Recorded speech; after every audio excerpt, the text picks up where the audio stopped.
Assalamualaikum warahmatullahi wabarakatuh. Perkenalkan, nama saya Meli Urfa dengan NIM 2312111 dari kelas PAI 4A.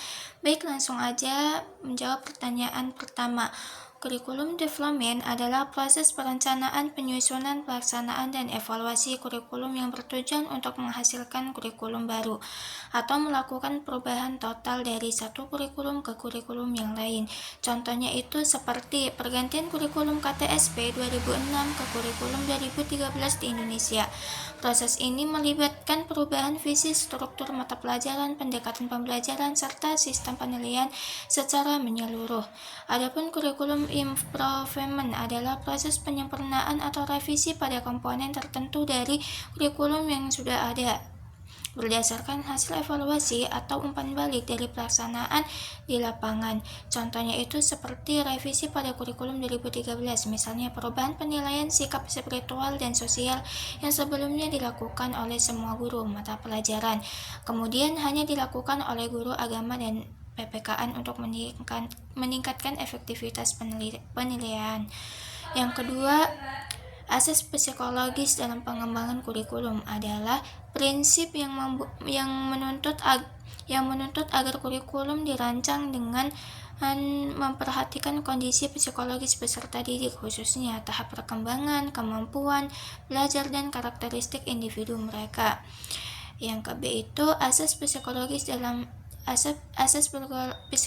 adalah prinsip-prinsip yang berdasarkan pada pengetahuan tentang psikologi manusia, terutama dalam hal perkembangan, belajar, dan motivasi. Contohnya itu seperti dalam kurikulum pendidikan agama Islam, anak SD diajarkan konsep iman kepada qadar dan qadar secara sederhana dan praktis, sedangkan di tingkat SMP materi diperluas dengan penjelasan yang lebih mendalam sesuai perkembangan kognitif mereka.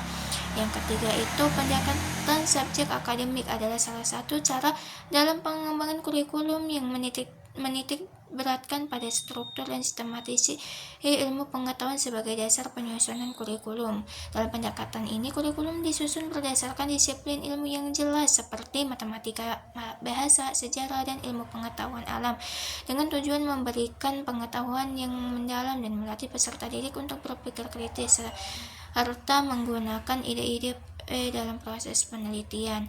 Contohnya itu seperti di sekolah mata pelajaran seperti matematika, fisika, bahasa Indonesia, dan sejarah disusun sebagai satuan pelajaran yang berdiri sendiri dengan materi yang sistematis dan berjenjang. Misalnya dalam pelajaran matematika, siswa belajar konsep dasar aljabar terlebih dahulu sebelum melanjutkan ke geometri dan kalkulus. Dalam pelajaran IPA, siswa diajarkan konsep-konsep fisika dan biologi serta terpisah namun terstruktur agar mereka dapat memahami setiap disiplin ilmu secara mendalam.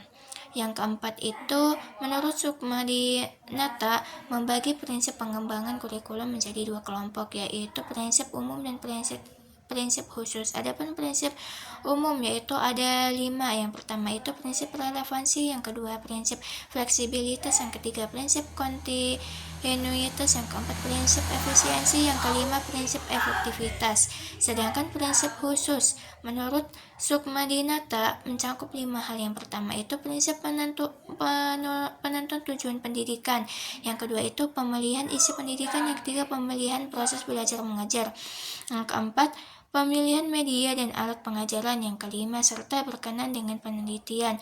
Yang kedua itu prinsip relevansi.